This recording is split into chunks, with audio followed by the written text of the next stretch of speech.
Assalamualaikum. Waalaikumsalam. Ya, silahkan diaktifkan videonya ya semuanya. Ada berapa mahasiswa Mbak untuk kelompok C ya ini ya? Ada 20 mahasiswa, Bu. Ada 20. Ya. Oke, berarti sambil menunggu yang lain, kita mulai dulu ya. Assalamualaikum warahmatullahi wabarakatuh. Waalaikumsalam warahmatullahi wabarakatuh. Akhirnya kita bisa bertatap muka ya. Ini berarti mahasiswa semester 1 kelas. Ada berapa kelas? 2? 1. Oh iya, ini D3 ya. Ada berapa semuanya? Satu kelas 64? Ada? Ada. Oke, untuk pertemuan kali ini, mohon maaf karena yang kemarin belum saya upload ya materinya. Langsung saja untuk hari ini kita pertemuan mengenai sistem gastrointestinal. Sudah mulai dibaca-baca bukunya?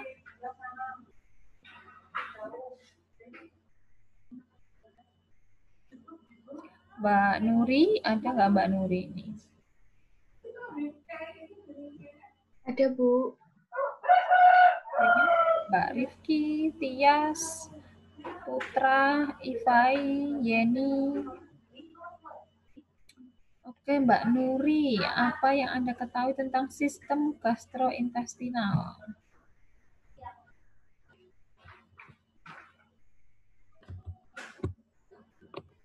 Gimana, Bu? Apa yang Anda ketahui tentang sistem gastrointestinal?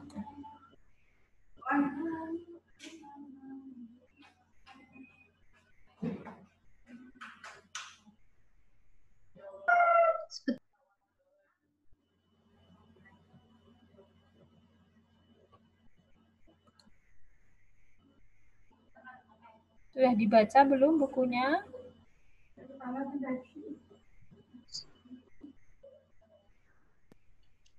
Sistem gastrointestinal terdiri dari organ-organ pencernaan yang dibagi menjadi 2 kelompok utama, yaitu organ dalam saluran pencernaan dan organ pencernaan pelengkap.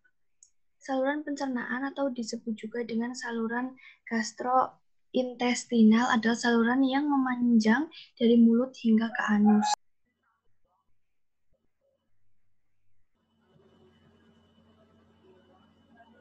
Sudah? Sudah, Bu. Ayo minta tolong yang lain yang belum mengaktifkan video, soalnya nanti ini diupload di Skalsa ya, kalau tidak ada videonya, jadi kotak-kotak, nggak ada isinya. Gitu. Ya, Rifki, Putra, Rizky, Nur Hidayat, Rizka, Mei, Nunung.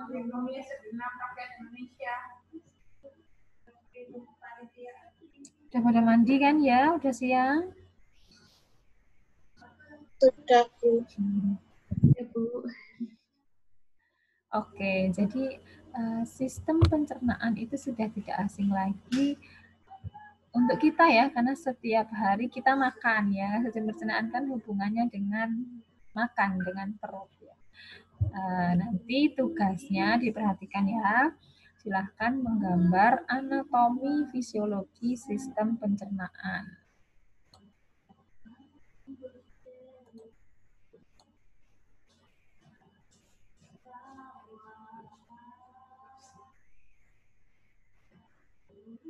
Saya share dulu untuk sistem pencernaan. Sudah nampak ya gambarnya? Sudah, Bu. Kayaknya ini sudah kita pelajari dulu yang lulusan IPA ya. Ya enggak? Saat pelajaran biologi ya. Jadi yang namanya sistem pencernaan secara sederhananya terdiri dari mulut sampai ke anus tadi ya. Sudah disebutkan oleh Mbak Nuri.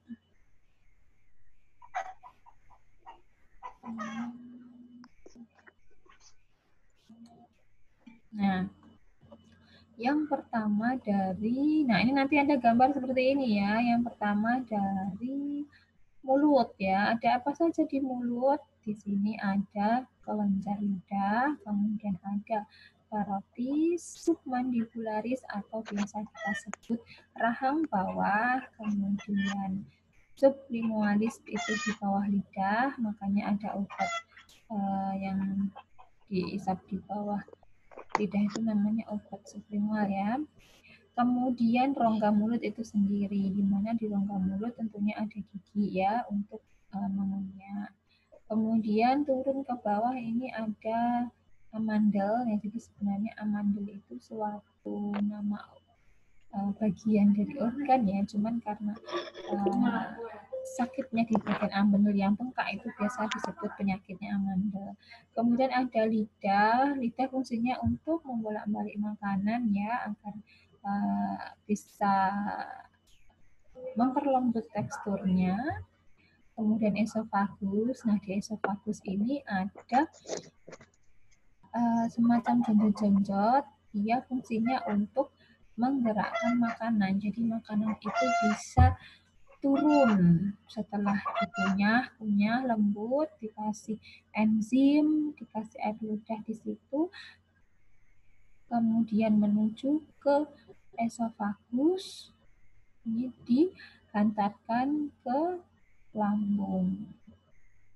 Di bawah lambung ini ada pankreas, kemudian salurannya, selanjutnya ada hati, ya hati fungsinya untuk metabolisme ya, metabolisme untuk menetralisir racun, kemudian ada kantong empedu, ada duodenum, usus halus, kemudian saluran empedu, ada usus besar, kolon, ini juga sebenarnya dibagi-bagi lagi ya. Untuk usus halus aja itu ada duodenum, ileum, dan jejunum. Kemudian untuk kolon ini sesuai dengan di mana dia arahnya ya. Kalau kolon transversum berarti dia yang kemana? Kalau kolon transversum yang bentuknya transversal. Kemudian ada kolom ascending, berarti kolom ascending itu yang naik apa yang turun? Ascending yang naik, kemudian kolom descending berarti yang turun. Nah, dari sini bisa Anda lihat kalau misalnya ada itu bayi susah BAB gitu ya, itu bisa kita lakukan pijat bayi dengan gerakan sesuai arah kolonnya. Jadi dari sini, kemudian dari bawah ke atas, ke samping turun. Nah, ini nanti diharapkan bisa melancarkan buang air besar pada bayi. Kemudian ada tadi ileum ya, ini bagian usus halus yang berfungsi sebagai penyerapan. Kemudian ada sekum, dan di sini ada appendix atau umbai cacing. Nah, ini kalau infeksi biasa disebut dengan appendicitis. Kemudian di bagian sini ada rektum, poros usus, dan anus di bagian ujung. Nah, di sini Anda pernah dengar penyakit megakolon ya. Nah, megakolon atau Hirschsprung itu ketika di sini tidak ada saraf-saraf yang berfungsi untuk merangsang atau berfungsi untuk menjalankan sisa makanan, maka makanan akan bertumbuk di sini sehingga ususnya akan membesar. Makanya Hirschsprung itu disebut megakolon.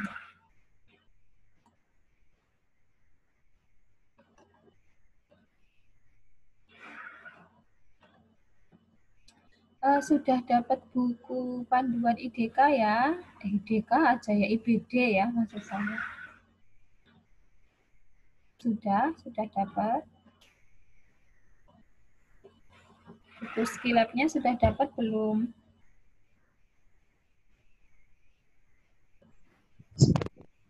Sudah. Mbak Opi Maharani sudah dapat belum? Buku skilabnya IBD. Sudah, Bu. Sudah. Gambarmu mana? Kok nggak ada videonya?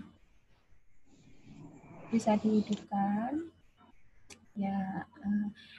Untuk yang di buku panduan tadi,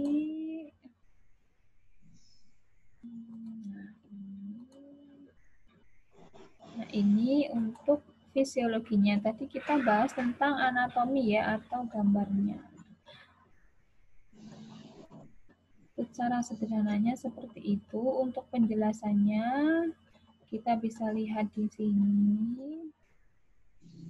Nah, apa itu sistem pencernaan? Jadi sistem pencernaan atau disebut sistem gastrointestinal adalah suatu sistem yang terdiri dari mulut sampai anus ya, di mana sistem organ ini berfungsi untuk menerima makanan, mencerna menjadi zat-zat dan energi, menyerap zat-zat gizi ke dalam aliran darah serta membuang bagian makanan yang tidak dapat dicerna. Nah, jadi tadi awalnya makanan masuk, di situ dicampur dengan ludah dan enzim, dibolak-balikkan oleh lidah sehingga jadi bagian-bagian kecil.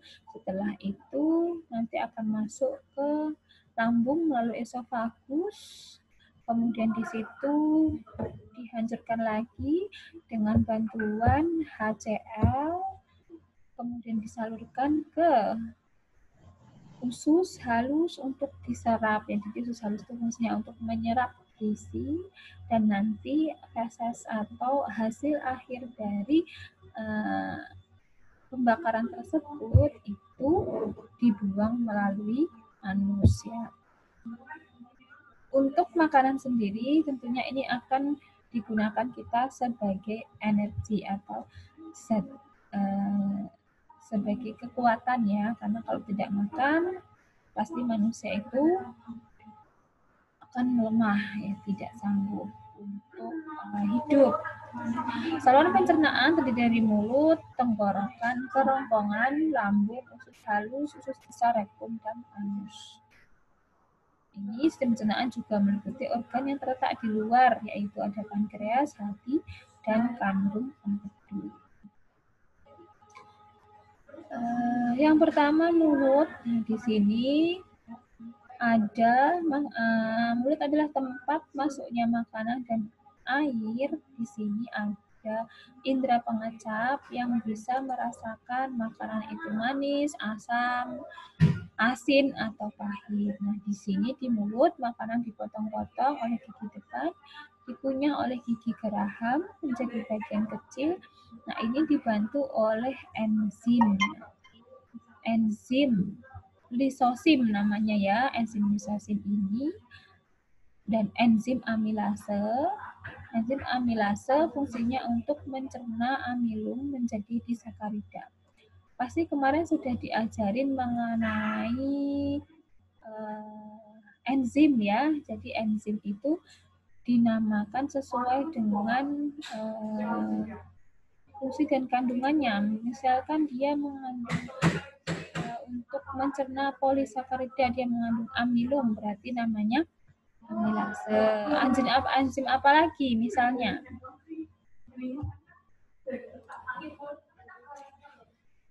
Putri, Ragil, enzim apa lagi yang sudah Anda pelajari di IBD kemarin? Mereka sudah lewat ya mengenai ini enzim-enzim.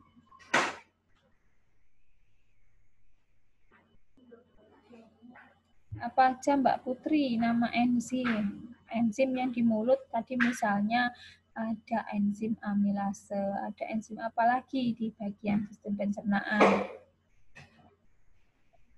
Enzim petialin. Enzim petialin itu sama dengan enzim amilase. Enzim apa lagi?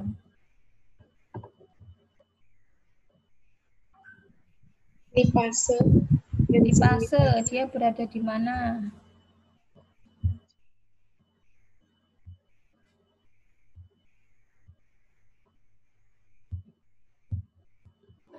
Di mana enzim lipase, Mbak?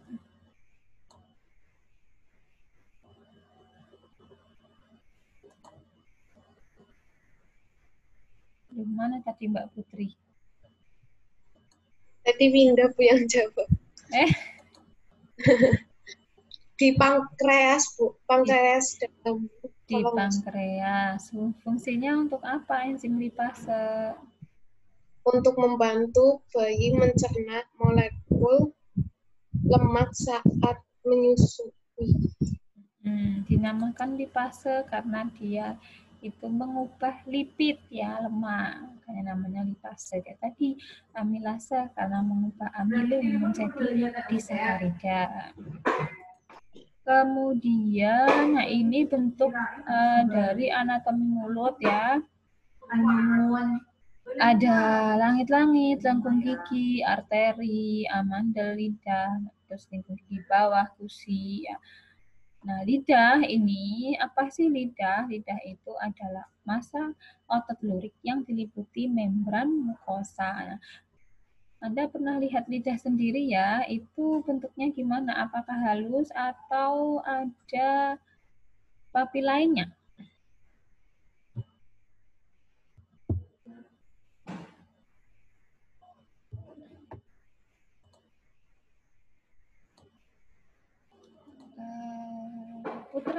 Putra Bukit. Halo? Putra Bukit ada nggak ini? Jangan-jangan hanya masuk Sumaja terus ditinggal tidur ya. Halo Putra?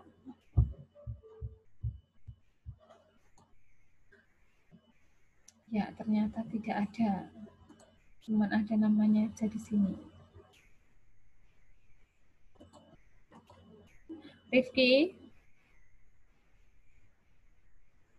Iya, Bu. Hadir, Siapa? Bu. Siapa ini yang jawab? Rifki. Rifki, mana Rifki? Tampakkan. Ngelek, Bu, ngelek. Rifki, lidah itu bentuknya seperti apa?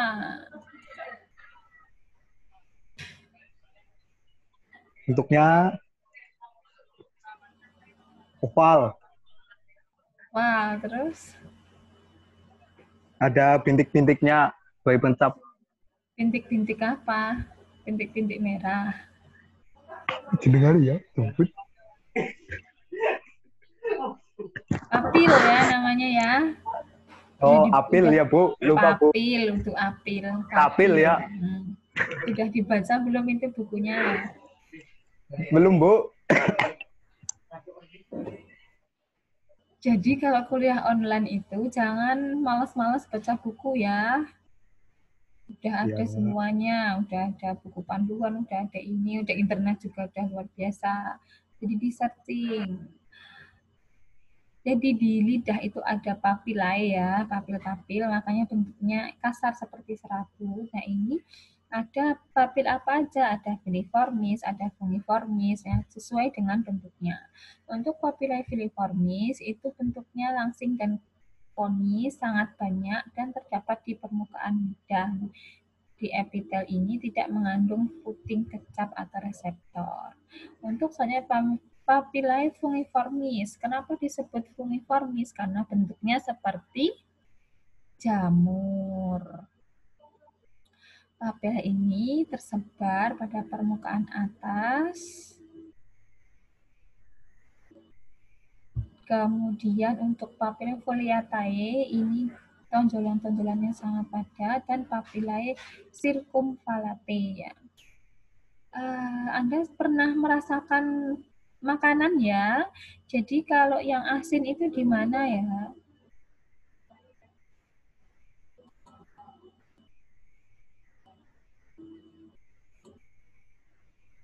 Ifai, LG. Hadir, Bu. Ya, sudah makan apa aja kan kamu ya? Ya, Kapan lidahmu merasakan manis, asin, pahit, asam?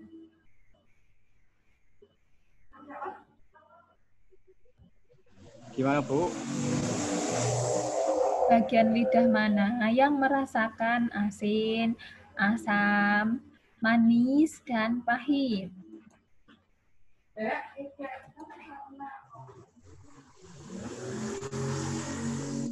Kalau pahit di bagian belakang, manis di bagian depan, asin di sisi dekat bagian asam kalau nggak salah, Bu. Terus asam, Asam di bagian belakang. katanya pahit yang di belakang.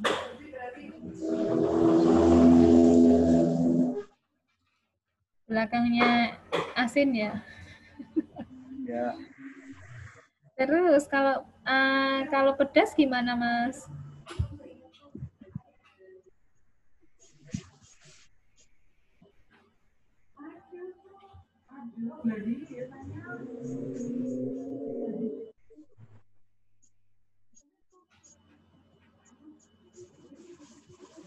Kalau pedas bagaimana?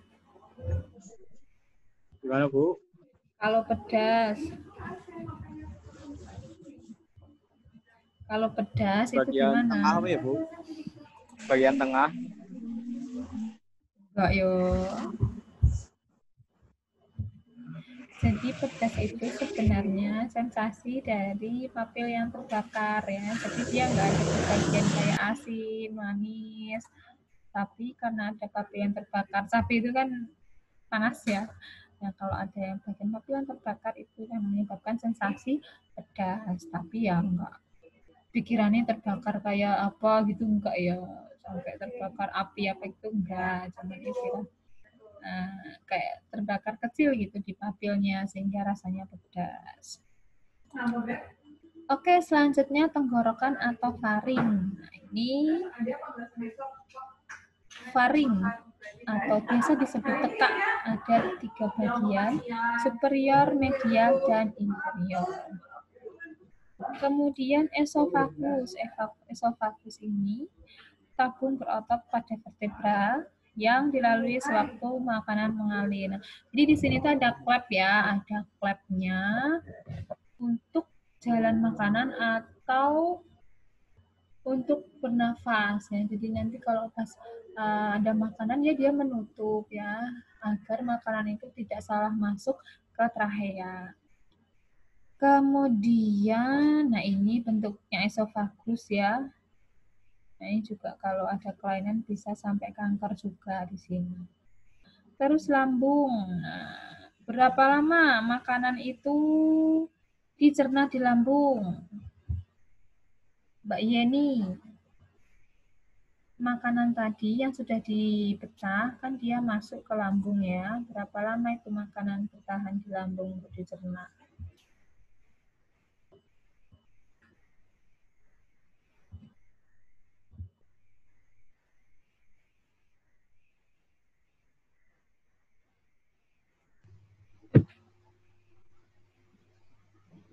Enam jam, Bu. 6 jam? Berarti Anda selama 6 jam bisa tahan lapar ya? Tahan nggak, Mbak? 6 jam, Mbak.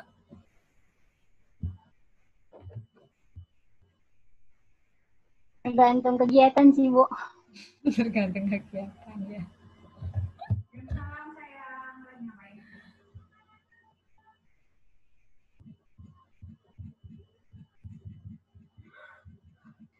Berapa? Ada jawaban yang lain nggak?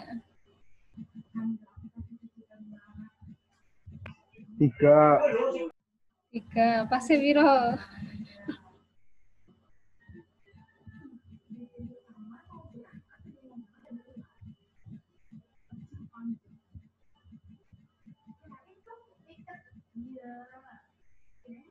Empat ya, 4 jam saja ya. Kita ambil tengah-tengahnya, 4 jam.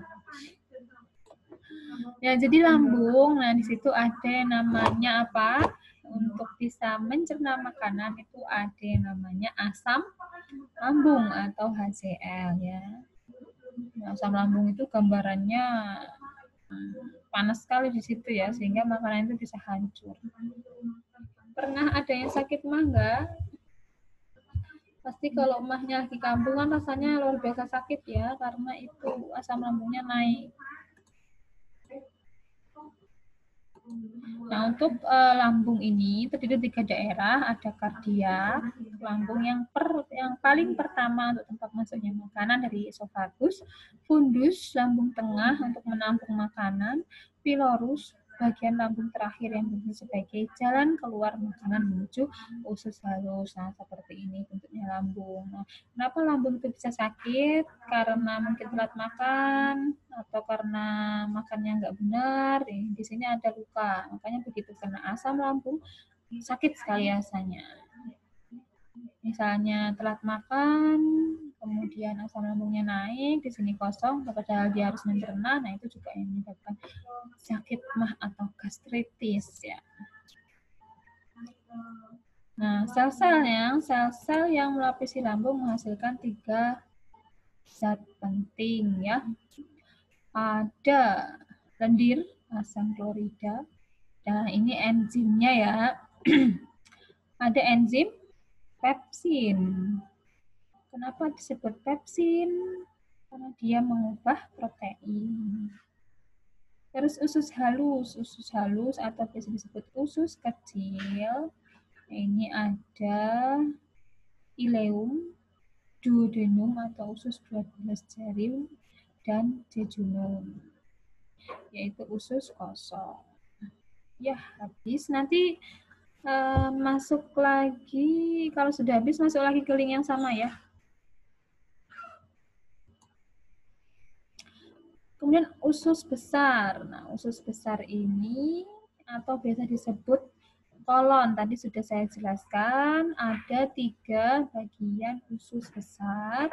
Yang bagian naik itu ascending, mendatar transversal, nanti transversum, dan menurun atau descending. Pada usus besar ini tidak terjadi pencernaan, tapi terjadi penyerapan air ya. Semua sisa makanan akan dibusukkan dengan bantuan bakteri E. coli dan diperoleh vitamin K. Di bagian usus besar ini terdapat rektum yang bermuara ke anus. Kemudian, nah ini gambarnya. Nah, ini usus buntu atau appendix ini salah satu organ manusia yang belum diketahui fungsinya ya, karena ketika dia diambil juga masih tetap tidak ada masalah manusianya gitu ya. Ini usus buntu, appendix, kemudian ini ascending, transversum, dan descending. Ini rektum.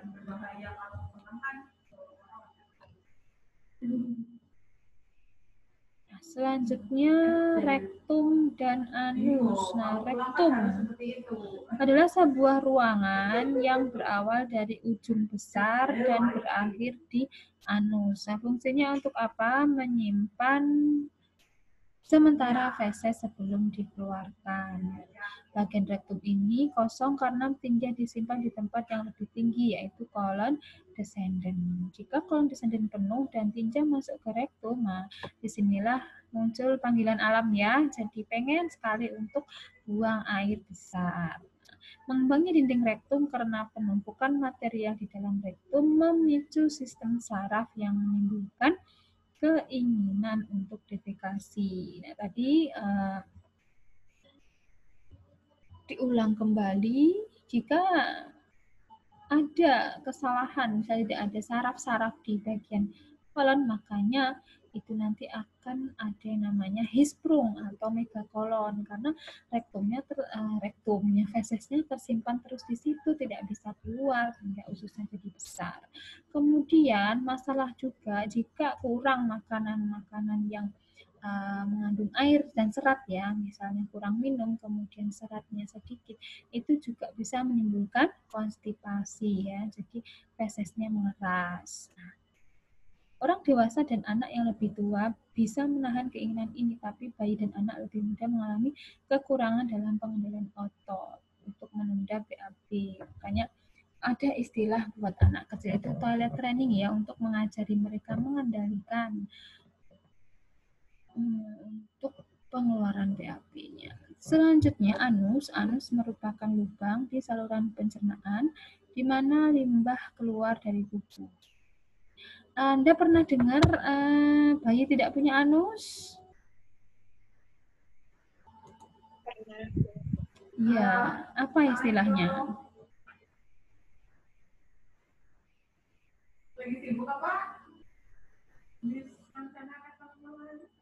Apa? Pernah lihat nggak bayi nggak punya anus?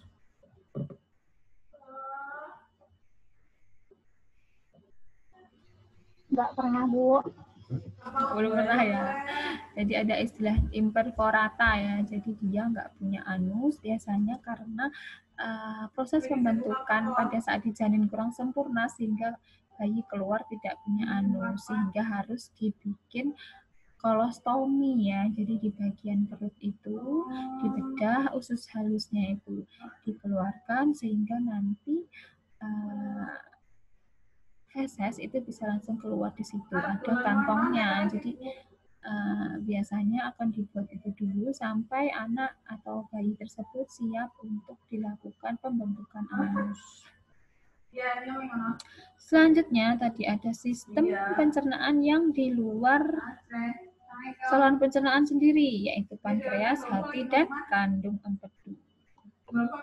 Mbak Tias Febrianti. Halo. Mbak Ulfa, arep tak ajakin ning ngono lagi nang omah, dia WFH.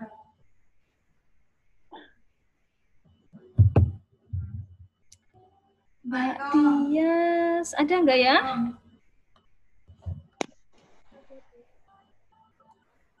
Nggak ada ya? Ada, Bu, tapi kayaknya nggak dengar. Mbak Nur Indah bisa menjawab saya?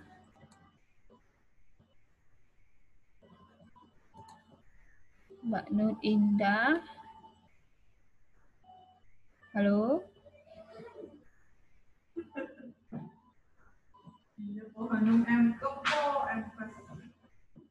Mbak Intan? Ini kenapa ini kok tidak merespon ya? Pamela?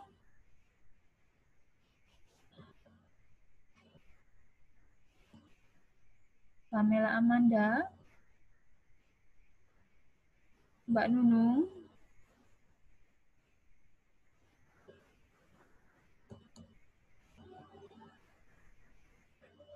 Halo? Ya, not responding ya. Mbak Senja aja deh. Mbak Senja.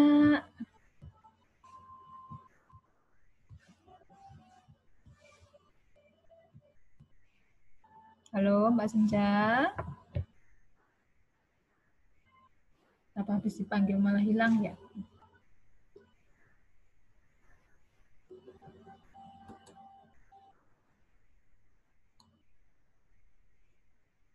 Mbak Senjari Madani bisa dengar suara saya?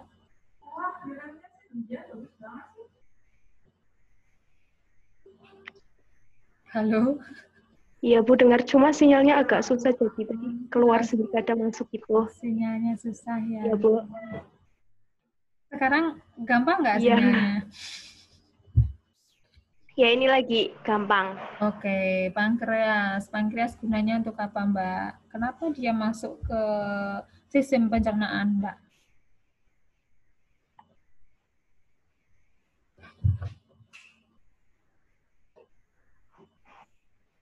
Baiklah, aku mulai ya, Beb. Dibacakan, Beb. Gimana, Mbak? Diulang tadi putus-putus. Kenapa apa fungsi pankreas sehingga dia itu termasuk pada sistem pencernaan, padahal dia itu letaknya di luar saluran.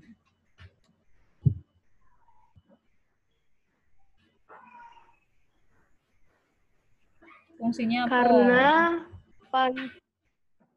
fungsi utama menghasilkan enzim pencernaan serta beberapa hormon penting seperti insulin. Enzimnya apa namanya? Enzim pencernaan. Ya, tadi ya, enzim lipase ya. Terus hormon Lipase. insulin. Emang gunanya apa itu hormon insulin, Mbak?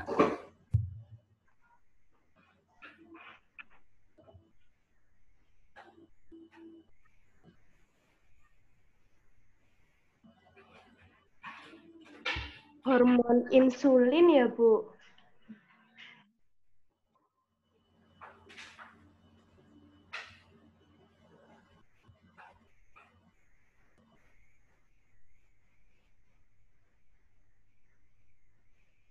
Hormon insulin Bu. Iya. Fungsinya apa hormon insulin itu? Apa sih?